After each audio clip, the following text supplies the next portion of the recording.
Welcome to the Yoga Therapy Hour. Today I have my friend, my colleague, and someone I really admire on the Yoga Therapy Hour as our guest. Her name is Rachel Krentzman, and Rachel has just written a memoir, and it's called As Is. You can find out more on her website, rachelkrentzman.com. And, I got the pleasure of seeing this book many years ago in process as she was writing down the different things that had happened to her in her life. And it was all coming together. And I remember at the time she was saying, I'm not sure that I even want to publish this. I think you'll hear in this interview that she decided just to write as if it would not be published so that she could be free to say what she really wanted to say and not feel hindered. And it is so raw. It is so authentic. It is the next Eat, Pray, Love. I'm not even kidding you. She's had an interesting life. She grew up in a very Orthodox Jewish family in Montreal. And there's a whole section of her life that is so fascinating. From the first pages of the book, you're drawn in is this for real? And then she gets her freedom. She's liberated. She moves to San Diego, California, and spends time in Mexico and in the ocean. And you can just feel the expansion. First phase was kind of contracted a bit, and then you just feel this freedom and expansion. And as she says, there were no boundaries now. It was just do what feels good and be and feel. And that it's almost like a whole different person got to emerge. And then there's part 3 of her life where she's living right now, the last 10 years, where she decided to take her children and move to Israel. And that is a completely different experience, especially, I'm sure you can imagine, the last few years with all that's been going on with the wars in Israel. And it's a whole nother almost lifetime that doesn't seem like it could be the same person that went through the Montreal phase and the California phase. And then throughout all of this, we have Rachel's love of yoga and yoga therapy and her ability to bring yoga therapy into the hospitals in Israel. I don't know how she's still moving forward with all of this in spite of all that has happened, especially more recently. It takes fortitude. It takes persistence. It takes grit. This girl's got grit. So for any of us kind of sitting home feeling sorry for ourselves, that the perfect job has not arrived on our doorstep in a beautiful package that we get to open, I want you to get this book. I want you to listen to this interview and just think about the tenacity that it takes to keep moving forward towards your Dharma. That's really what I see here with Rachel, that she has come home to herself. In the book, she's a young woman coming of age, figuring out who she is. And I think it's a story for all of us to let go of our shame, let go of worrying about what people think of us, and to really live in our purpose and to allow our true selves to be seen and not feel so judged. I mean, there are people out there that will judge, but that's none of your business. That's none of my business. That's none of Rachel's business. If people want to judge, that's for them to do. That's separate from who you are or Rachel is. That true nature, that light inside each one of you and inside of Rachel is really what I'm left with at the end of this interview.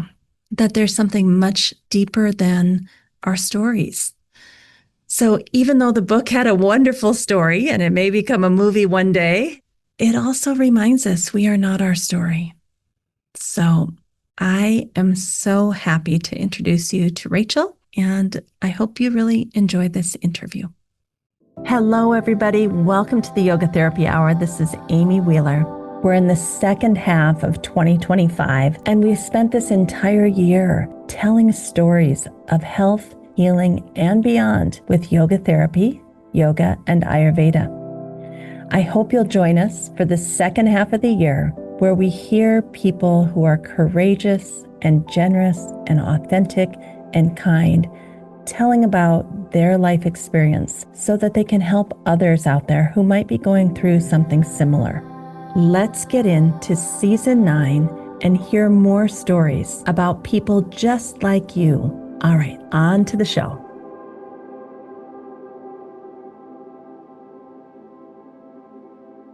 Welcome, Rachel, to the Yoga Therapy Hour. Thank you very much. Great to be here.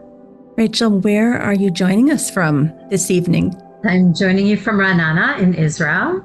It's afternoon, our time. Yeah. We'll dive into how life is going for you a little bit later, but I just want to start off by congratulating you.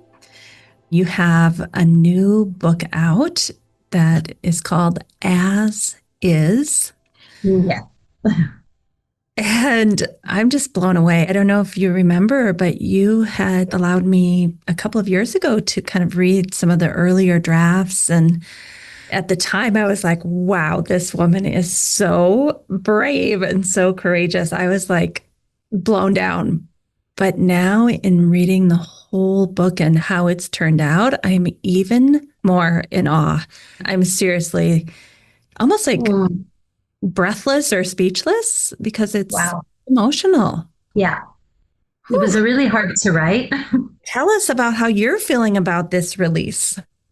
It's been a long time coming, and I didn't even know if it would actually get released and if I would actually go through with publishing the book. It took me about 10 years of writing and editing and rewriting and putting it down for a year and saying, I don't even want to look at this anymore, or I can't look at this anymore, and then picking it up again. So it's been through a lot of stages, I will say, a lot of ups and downs. And finally, kind of was sitting there in my inbox, and I said, if I don't actually take it out and do something with this, it's not going to happen, because it came to that point where I felt like I was done. I was done with the writing, and it was just a matter of really putting it together and editing. And that was kind of a moment where I decided, am I ready to be naked in front of the world? Am I ready to bare my soul? And I think because the process was so long, I needed the time to be ready. And in fact, once the book was published, interestingly, and I got the books delivered to my house, they sat in boxes for 2 months before I actually had the courage to open them and to share them with the world. So yes, the process of being honest and open is really not easy. I felt that it's the time. It just felt like the right time.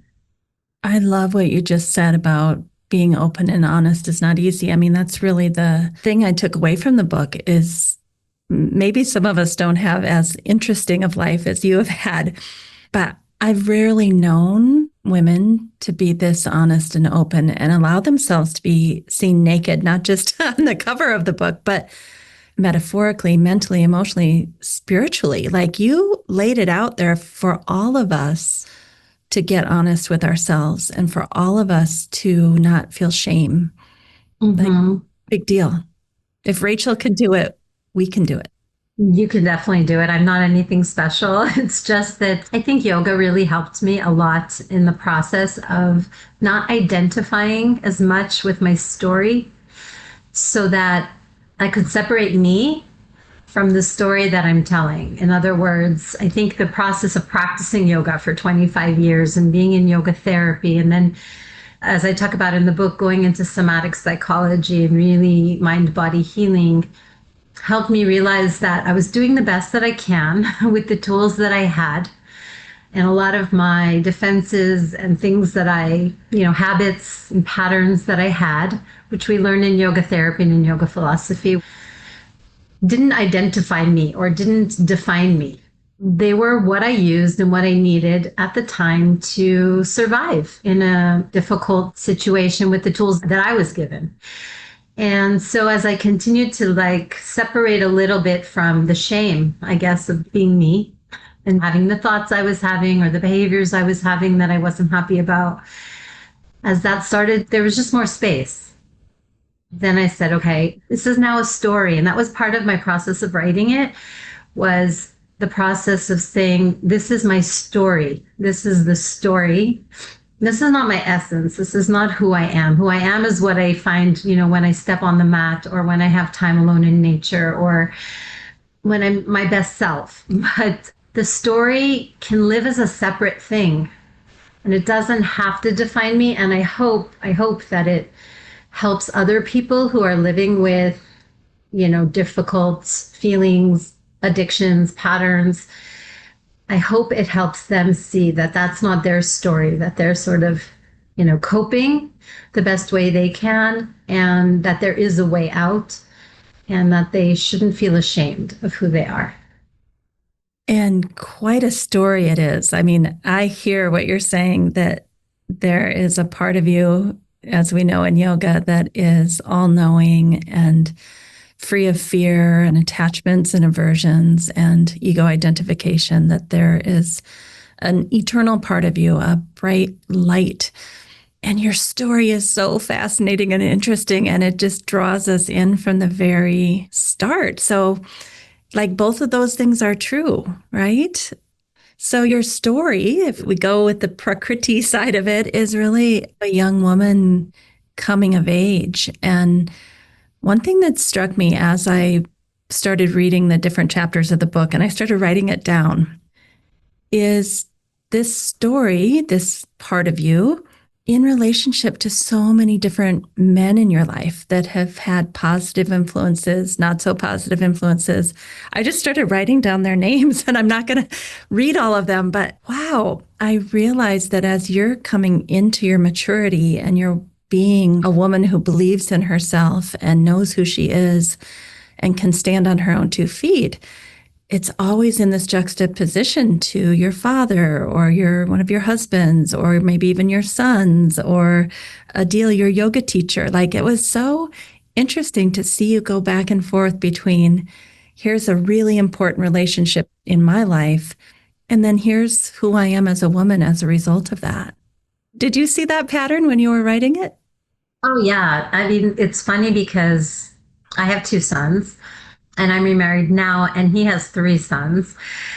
And I'm like, why am I always living in a room or house full of men? And my dogs are boys and everyone's male. And I feel like there's some kind of karmic thing. I remember thinking my whole life, because of my father, if you read the story, you'll kind of see his character. He was very shut down. And I remember thinking men don't have feelings. This was my belief. I really, really believed that men didn't feel the same way that women feel. Okay. So I related much better with women because I felt like they were more emotional and men were kind of cold. I don't think it's an accident that I found male yoga teachers. Two of my primary teachers were male, and then the others were women as well. But two of my primary teachers are very gentle, very warm, very loving, kind men. And I always wondered that. I said, it's so interesting that I found sort of a corrective experience in having men that were strong and smart and leaders, but they were also very kind and very generous and very warm, almost in a way that was father-like, something that I was missing when I was young. So I agree with you. It's not an accident. And I think a lot of my life was reconciling my relationship with men and realizing that they have feelings the way that we do. I know it sounds silly when I say it out loud on camera. Let's go back to the beginning. In chapter 1, I just had this empathy for you about the cognitive dissonance between you walking into, I think it was a bar mitzvah, and you were putting on a face. I have this written down, maintaining a face to the community, knowing that your father had just been arrested and he was a rabbi. We don't have to go into all the details, but I mean, imagine a young woman, like, your father is a community leader, he's a rabbi, he's now in prison, and you're moving through the community almost as if it didn't happen. Yeah, it was really strange. It was a really strange experience, very surreal, because at that point, nobody knew. It hadn't come out because it was so new. And I was told by my mom that, we can't tell anybody anything and we're just going to pretend that everything's fine. Got dressed up, traveled, went to this bar mitzvah, acted normal. And the whole time, it just really felt so strange to just be in a situation and acting normal and thinking about what he must be going through, realizing that everything is a big lie. All I can say is it's a surreal experience. And I you, almost don't remember it. It's the yeah. memory is hard to draw up. I almost felt disassociated reading it. I was like, Yeah. oh my God, this is too much. And then to kind of continue reading and realize, like, I can see why you didn't think men had feelings. I mean, you had said at one point that he took you to help you learn to ride a bike, I think. And that was like one of the first and last days the two of you really spent any time together as father and daughter. Yeah. Yeah, there was a lot of, open communication. I do come from a very religious background. And I realize that not everyone is like that, even in a religious background. He was just kind of a very stern, a little frightening in a way. He was never abused us. He never did anything like that, but he always kind of held himself above. And so we were always sort of trying to please him, but there never was a way to please him. I guess that was the feeling. And he didn't have a lot of emotion. He didn't show a lot of emotions. Every little bit that we could get as kids was treasured. But Mm-hmm. there weren't that many moments that I recall. Again, I don't remember a whole lot, which I also thought was normal not to remember your childhood. And then as I started talking to people, I realized that no, this isn't normal, that I really don't remember a huge chunk of my life. And the memories are sort of very sporadic as events. And you can see that in the book as well, that I kind of recall certain events, but there's a lot I don't remember. And I remember through photos. When I look at photos, often I can remember that day or that time. But a lot of it's a blur and still is. Do you feel that on some level, this book also kind of shows generational trauma and how it came down through so many generations and landed in you? Yes. So it's one of the underlying themes. There are many themes in the book. And so, I encourage people when they read it to sort of read between the lines and to look at all the sub stories. But it's one of the themes. I started to wonder how it was for them to grow up. My mother has a story of, running away from Hungary when she was 9 years old through the woods, getting away, during the war and leaving their home in Budapest and coming to the United States and starting with nothing. And there's a lot of that. And my father was American, second generation American, but his family was still from Eastern Europe. And I do believe that a lot of the themes around money, owning things, having beautiful things, status, even just the way that we had to show face to everyone. We couldn't really talk about our feelings. We had to show that everything was fine all the time. There wasn't any room to be messy. All of that, I think, just came down through the channels. Okay. Who you said there's not any room to be messy. So I was reading this, imagining my own messy story. Did you have to get permission from people to publish this? Because there's a lot of detail. Like, how did that happen? That was my big concern, actually. That was one of my biggest concerns when I was writing the book. The people I was most concerned about are my family members. So first I wrote, and I worked with a creative coach who really helped me through. I just was writing for many years and I had a lot of stories. And then I had to figure out, how do I put this together into a book, and how does it, flow, and where do I start?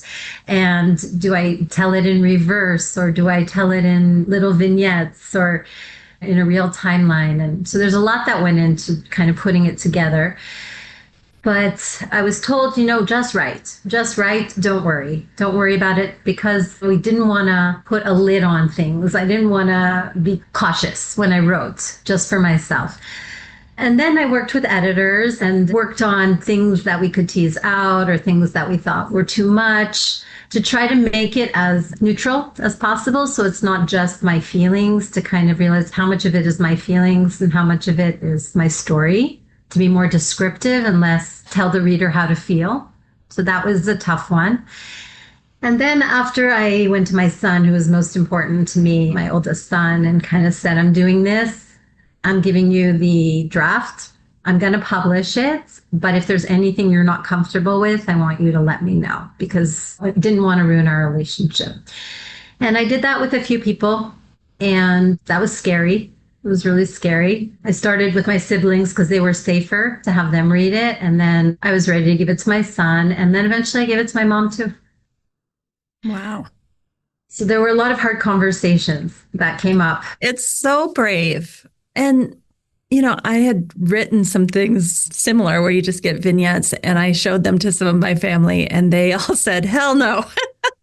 They all were like, first of all, your version of reality is not the reality. It was like a real thing. So I kind of shut it down. But were they supportive? Were they neutral? Yeah, in general, I think my siblings thought it was very interesting because depending on where you're born and what order, you'll have a different experience of what happened. So I'm the oldest and I was there and I was grown up kind of when this happened, grown up early 20s, where a lot of them were kids or younger and some of them weren't even in town. So their experience of the whole ordeal and the whole arrest was very different. They were very curious. I think they were more curious and interested in, wow, that's not how I saw it, or that's not how I experienced it. And I would say that the people I was most afraid of surprised me. They didn't seem judgmental. They didn't seem to say, no way, if you do this, I'll never talk to you again, which was kind of my biggest fear.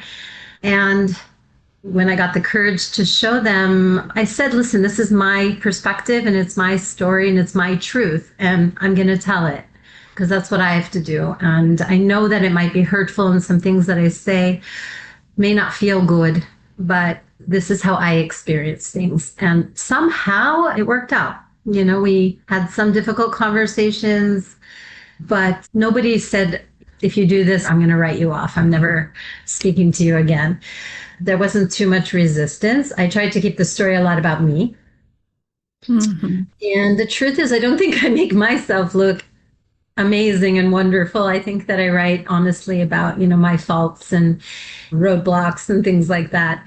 I think that made people feel more comfortable. It wasn't a rant. And at one point I had to really look at the tone of the book to make sure that the tone wasn't angry or sad or poor me or, carried these things, to try to stay as true to the details as possible so that the readers can really make up their own minds. Yeah. Like a video camera was following you around and watching you. It does have that tone. And I remember many, many years ago when we were discussing this book and you hadn't really decided if you were going to publish it yet. You said there are 3 parts to your life. You have the part as a young woman in kind of an Orthodox Jewish family and all that happened with your father. And then there was a phase where you moved to San Diego and you've got the whole California thing going on, the Baja events, like that just seems like a totally different person. And then a whole nother version of you emerges when you move to Israel. It's almost like 3 lives in one book. Do you feel that way? I felt that way when I wrote it. I hadn't initially thought about separating it into those parts because I was initially going to skip through time. And what transpired was really this realization that they were 3 sort of separate sections of my life that moved with location. So it starts in Montreal, then in San Diego, then in Israel, but also these different versions of myself or different parts of myself that I was exploring. How Montreal, was very, very cold, very cold experience growing up. And it's a wonderful city. And that's the thing is I went back as I'm older and I realized, wow, this is an amazing city. It's gorgeous. There's so much to do. But when I was there, I was in a very constricted, very narrow community. And so my experience of Montreal was different. And that was, before I broke out of my religion and kind of away from my family and moved away from my place of birth. And then San Diego, as you know, California is the best part of it is that nobody cares what you do and it's very free. But I also found my love for the sea and I started to explore things, but there weren't any boundaries in a way. There was a lot of searching and yearning still for family, I think. And my decision to move to Israel was to be closer to family, the family that I had living here. And to try to bring those 2 parts together, I think, there's still that part that really wanted us to be close and missed my family. I didn't just want to be alone, kind of gypsy wanderer. And at the same time, not lose my freedom. Freedom was really important, and my voice, which I didn't have when I was growing up. There was a part in the book, I think it was around chapter 22, that you had this young baby and you were kind of a single mom, not that the dad wasn't somewhat involved, but you had gotten permission to move to Israel and you got to the airport and there were so many people there to greet you. And I wrote down, not alone anymore in Israel. And I remember when you moved there. I mean, we've known each other a Yeah. while now. So Yeah. It's crazy. yeah, because we met in California in phase two. And I was like, wow, she is taking a big step. Like she's moving across the world, right? But now to read that and see that you kind of had a built-in support system there. And I don't know, I'm even imagining, I don't know if this is true, you can tell me, but it seems like in Israel, they take care of you. I don't want to say much better than in the United States, but like education and maybe healthcare services, like there's a little more support and safety net. Is that true? It's actually very true. When I arrived, yes, my family was there to greet me. And there also was like a whole party, because I came on an airplane of people who were moving, making aliyah. They call it making aliyah, meaning going upward. It's like you're going up. And there was a very famous musician who played. So it was a big celebration landing, and they make a big deal out of it, which is nice for those of us who really sold everything and literally it's a lot of work. It's a lot of work to move countries to a new language. That excitement fades quickly, just to say. But to answer your question, I would say that overall, the biggest difference is that it's not just about family support. There feels like there's much more of a sense of community or caring that people have for one another. In the United States is so big and people are so far away from their family and people are weary of one another in the street. And that doesn't exist here, I guess, because it's a smaller country. There is kind of a common issue of a lot of trouble and war. And so people take care of each other. They take care of each other's kids. If anyone sees a child like who's crying in the street, 5 people will run over and help them. And I didn't have that feeling in the States. There were times where I was sick and I was a single mom and I wasn't sure who I could call for help. I didn't want to inconvenience people. I felt, very alone at times. I think there's an overarching sense of loneliness that I felt. I know others have described that as well in the States, where you kind of feel like you're on your own. It's sink or swim, People are nice and they're there. And we all have a few good friends that will, hold us up. But overall, you kind of feel like you're wandering alone in the world or in the streets. And I would say that something about being here, that feeling isn't there. It isn't there. You can knock on your neighbor's door and ask for anything. If you need something, if somebody falls on the street. My mother fell and dislocated her shoulder on a bus. The bus stopped. And a girl literally went with her to the hospital. They didn't just call the hospital, put her in an ambulance. She went with her because there was no family nearby, stayed with her all day, and then called us until people could come. They go the extra mile, I would say. It's just part of the culture to be concerned and care. And there's a little bit more warmth, even though I know that it's hard to say that, given everything that's going on in the world right now. But this is what the community is like here. People really do take care of each other and they do care about one another. And do you think that's like basic Jewish values? I always laugh because every one of my No. best friends has always been Jewish. I'm like, what is it? What is it that I like about Jewish people? Or is it all of the tragedy that you've been through together? Or is it both or something else? I think there's a big difference between American Jewry and the Jews in Israel. And I think that that's what I was searching for. I think the opposite in Montreal, for example, where I grew up, it was not like that. It was very much, don't tell anyone what's really going on. Keep a pretty face, look good, show everyone that you're fine and great. And, so there was always this, it wasn't safe. Didn't feel Mm. safe to be authentic. It was a popularity contest who had the most money. I also spent some time in New York. It was very similar there, that there was a lot of competition. There isn't that warmth, in my opinion, in the Orthodox community in North America. I think Israelis are very different. And even when I lived in San Diego, I befriended many Israelis who were there for, postdocs. And a lot of people come for the sciences or for medical school and different things. And I always just found them so much warmer and so much friendlier. And it's just cultural. I think because it's such a small place and kids are very free, people are fine with their neighbors' kids coming over without knocking, like walking in the house, sitting down and eating. Like it's just a very different kind of kibbutz like culture. And I think it's unique to Israel. I don't think it's necessarily a Jewish thing. I do think family is very Jewish and getting together every Friday night. And so there's a lot of family values.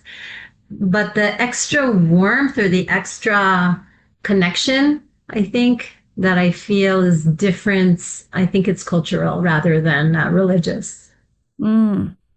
I mean, I'm speaking to some of my friends in Israel that literally are sitting in a bomb shelter and then coming back to work the next day. Like, I can't imagine that life where you're kind of moving back and forth between these two things. When I moved here, things were not that it was ever peaceful or there wasn't an element of kind of, feeling danger or feeling threats. But it was never like this. This last 2 years have been really unique. So I have to say that I had a good 10 years here without being in a state of constant war. So this episode, this last couple of years is very different than everything. And even as I talk to Israelis, they do feel that no, there's nothing like what's happening now. It's never been like this. Mm-hmm. It's very strange. It's very strange. I don't think anyone can understand unless you kind of are here. Maybe that's one of the reasons we know our neighbors so well, because we see each other 3 times in the middle of the night in the bomb shelter downstairs, and we sit together and we're all going through the same thing. And we collectively go through a lot of pain. And there's a lot of different belief systems, and some people who are for the government, some people who are not. There's religious, non-religious. We're all together, though, in the bomb shelter. Mm. So, yeah, I can't really describe what it is, except it's unlike anything that I've ever experienced. That's so important what you just pointed out, that each of you has your unique beliefs and ways of being in the world and values and agree or disagree. It's not like all of Israel feels one way. Not at all. No. Oof. But I think a lot of us went through, after the Iran war, this recent war, a lot of very difficult feelings and regulation issues in our nervous system, because it was very much like that. It was very much like, we're going to enter a huge war. Get ready. It's going to be 2 weeks of you being in a shelter, and then kind of going through that. And then one day them saying, okay, it's over. Go back to work tomorrow. Literally like that. And it was very strange. A lot of people spoke about how they felt body pain, right, exhaustion, depression. It was not an easy transition. A lot of us just went back and then 2 days later crashed. Because our nervous system was on such high alert. Luckily, I have the yoga and the yoga therapy, and we have the tools to regulate and to understand what's happening. So we're able to not freak out when it's happening. But it was the first time I really felt the power of the nervous system and how it releases the stress, and different for everyone. And so I can't help but think, with your yoga therapy, and even your Hakomi background, which I think you said is like a somatic psychotherapy, do you feel like those things are going to expand in Israel because needed so much? Yeah, I do. I think that if anything, yoga therapy is growing as a community, and I'm part of that, part of trying to bring it here and help it grow.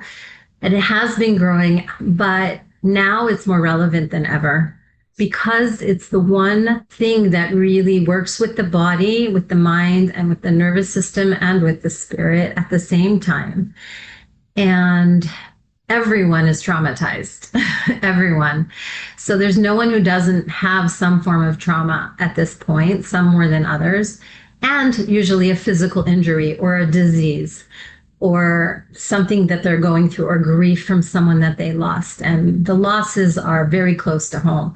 One thing I noticed as I'm going into the hospitals, trying to bring yoga therapy in, is saying, okay, they have integrative medicine, you can do reflexology and acupuncture, but those are passive treatments that help people very much. But the person is, having the treatment done to them. There's physical therapy where they're working on their physical mobility. There's psychotherapy where you're talking. But yoga therapy is active. It teaches people how to take these tools and develop a practice so they have them for the long haul. And it addresses both the mind and the body. And I think the medical system is saying, hey, this is what we need now. I'm seeing it. I'm seeing a lot of need. And so part of me being here is like, okay, maybe this is partially my dharma of just coming here and helping people who are suffering by bringing something a little bit more holistic, that they might not otherwise have access to in healthcare. Rachel, how did you get them to listen and to really understand that the world needs yoga therapy more than ever? And there's so many people that are having trouble translating it to the doctors who have so little time to even learn about this new thing. Once they do get it, they're like, oh, yes, we 100% need that. But how did you get in there? How did you educate them about it to even let them know what you could do? Partly, I think, because of the proximity of Israel to India and that fact that a lot of Israelis travel to India after their army service. Yoga is quite accepted here. And there are some really good teachers and a strong yoga community, not yoga therapy, but yoga per se, with people who've lived in India, traveled to India often. And so even people in high tech or in medicine, almost everyone has practiced yoga or tried yoga. So it's not something alternative or strange for people here. And I would say that they probably get less of the fitness yoga and more of the whole picture of yoga in Israel compared to the United States, where it kind of became a little bit more body oriented. In Israel, I feel like they hold on to the roots, that a lot of the philosophy is very embedded in it. As a general observation on my part, a lot of it is, we went into hospitals, we knocked on doors, we talked to people. Almost everyone has practiced, their wife practices yoga usually. You just have to find someone that believes in the value, who's in a position of, in the medical field. And then we showed the research. I have to say, the research that we've been doing that has been done in the United States, in India, the efforts of the symposium on yoga research and all of those things is really, really important, because I'm coming with all the articles, I'm coming with the accreditation, I'm coming with this is what they're doing in the US, or this is what they're teaching in Maryland. There's a program. So they're seeing that there's something there. And I do believe that the hospitals here want to stay up to par with what's happening in North America and in the world. So if something's happening there, they want it here as well. So it's a combination of familiarity with yoga, the desire to get more into integrative medicine, and also luck, falling on the right ears and having people believe in you. It's not easy. Not everyone's excited about it, but I do believe it's ripe. I believe that now is the time. It's so interesting. It feels like it's this culmination of it's a smaller place than the United States. Like you said, people travel to India a lot and bring back the holistic ideas from India. And people are suffering and having major trauma responses. And here you are like, hey, I have a solution. Look here, I've got some research. I mean, that's like this perfect storm for you. Yeah, they're implementing a lot of trauma sensitive yoga in many, many different environments, in defense forces, in schools, with children. People are seeing the benefits and they're not turning their eyes away. Unless we take care of the soul, the body won't heal. Yeah. So people believe it, but you're right. There isn't time. There isn't budget. There's a lot of issues, just like everywhere else in the world. We're going to keep pushing it because it does help and it does work. the patients that we've touched who've been through multiple traumas in the hospital have raved to their doctors, to their therapists, to their, families. I'm getting calls from family members. They had someone they knew who was in the hospital and they met a yoga therapist in the hospital who happened to have been our student, and how much she touched his life and how helpful it was. And the more and more of those stories are coming out. So I think as the patients express their gratitude and how much it helped them in their healing process, the caregivers are listening. It's so interesting. I think because we're not a super recognized discipline in healthcare yet, we start to doubt ourselves. We start to kind of have an inferiority complex, and maybe what I'm doing isn't sacred. It's not special. These people can teach the breathing. Those people can do the mental stuff. Other people can do the physical stuff. What's left for us? Like, there's so much self-doubt that we have as individuals in this field. And yet when you get that feedback from actual clients that are like, wow, this is different, this brought it all together in a very unique way, I feel like we need to sit down with a focus group and look at the people like you that have been successful in getting it in the door, and what are the points that we need to be hitting to help doctors, nurses, healthcare providers, administrators understand what we're doing, because I think they would all want it if they understood it. Yeah, I think the biggest thing that we heard from a lot of people was that after practicing the yoga and especially the breathing, it was the first time they didn't feel pain. A lot of them said that in weeks.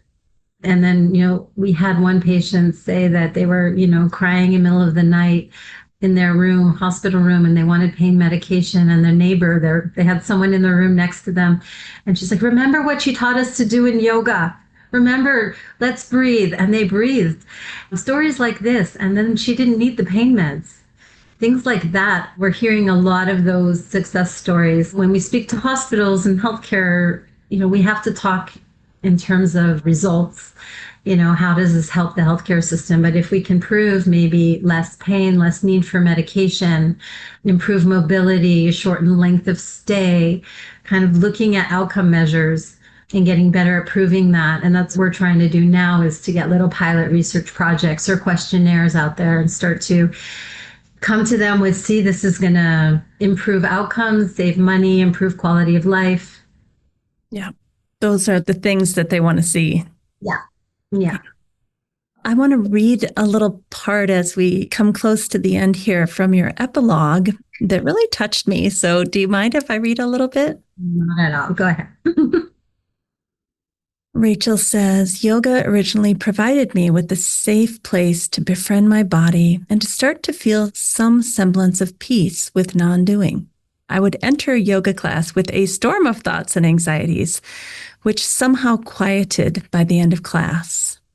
Simply having permission to relax was a new concept, and it was difficult at first. After a time spent practicing, I started to notice my thoughts as if they were the observer of the outside. There was a space between my strong emotions and my reactions to my thoughts. I began to respond with more care to different situations, and I was able to see more perspectives than my own.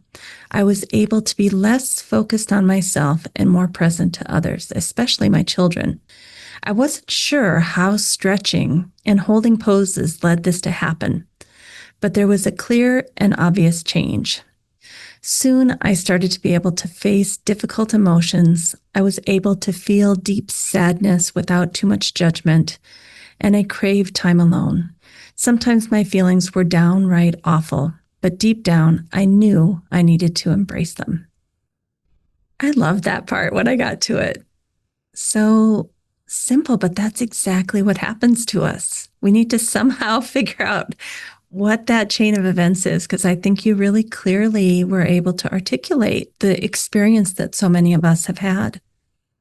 And it doesn't happen in one moment. It's not a one-time thing or one class thing. It's if you stick with it. That's the important thing, I think, is sticking with it and not expecting anything, but these things do happen. It does start to change if you're consistent, if you dedicate yourself to the practice, and you don't try too hard, you don't have to do anything. You just have to show up.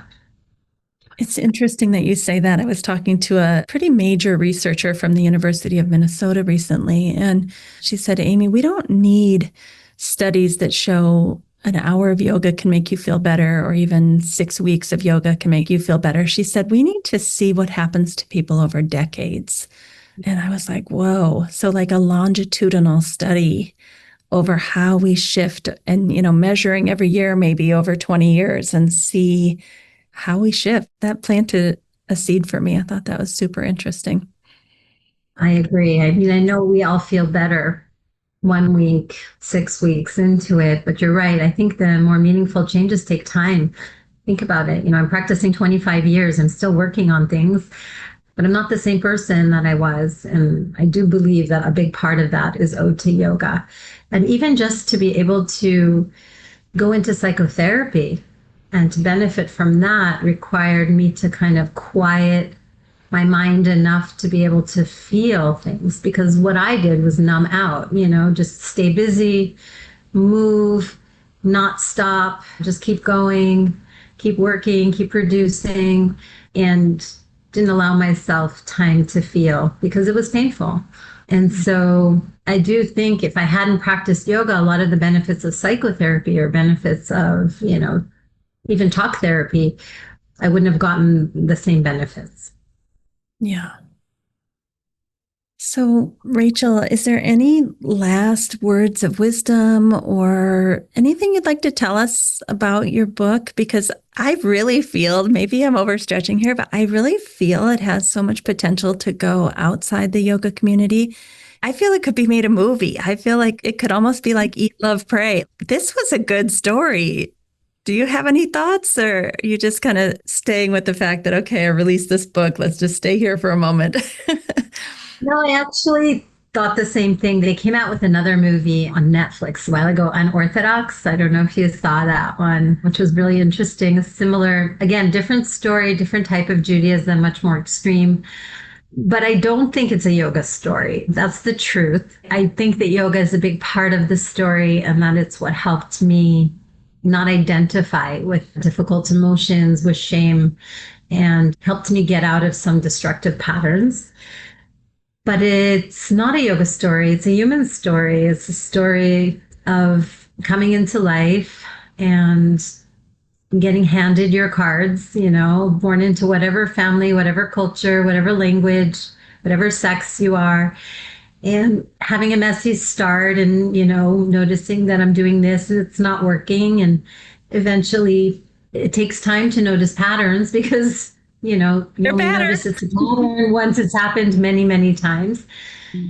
And sometimes we stop and we say, I don't want to do this anymore. It's not serving me, right? And so this is really hope for everybody who's had a rough start, who's going through difficult times, whether it's on the outside or on the inside. It's not about really what happens to you. It's just about if you feel that there's something more for you in this life and something, that you would like to achieve. I hope it's a timeless story that will reach many people all over the world. But I told it through the lens of yoga and through the lens of the somatic work that I did. I'm hoping that it will touch people's lives and help them realize that there's always hope and that they are not their story. And there's one other message, if I can leave your audience with. I think what I did have to learn was that you can run, but you can't hide. Wherever you go, there you are. And so the work really needs to happen inside. You need to go inward, not outward, to chase what it is that you're missing. Thank you so much, not just for sharing your story with us, but sharing yourself with us. Like I said, I think in being so authentic and just open and honest, you've given so many of us permission to kind of think or even be willing to let go of the shame of whatever we've gone through and been through trying to survive in this life. Thank you. I will say that I'm still not without fear and trepidation as people I know are reading this book, but it's okay. It's okay to be scared and do it anyway. Mm. Thank you so much, Rachel. Thank you, Amy. Rachel, I just want to thank you for being so honest, so authentic, for giving us permission to allow ourselves to be seen, even when we're flawed and imperfect, to help us remember that we don't have to beat ourselves up. We don't have to shame ourselves or judge ourselves. And even if others want to do that, that's their business. It really doesn't have any reflection on who you are, Rachel, as a human, who each of us is as a human. So that feeling of being okay to be judged by others and still moving forward with your dharma and your life, it's just been a theme that's been coming up for me so much lately. And I'm seeing a lot of people going through the same thing. And I'm even seeing the field of yoga therapy go through this same thing, that we've been imperfect. We've made some mistakes. We have stumbled, and we may even be on our knees as a field of yoga therapy, at least in North America. It feels that way. I think there's many places in the world that yoga therapy is thriving, not just surviving. But I feel like in the Western world of the United States, maybe even Canada, we don't know who we are. I've even talked to some people in Australia. It's like, what are we doing? Where have we been going the last 20 years? Where are we going from here?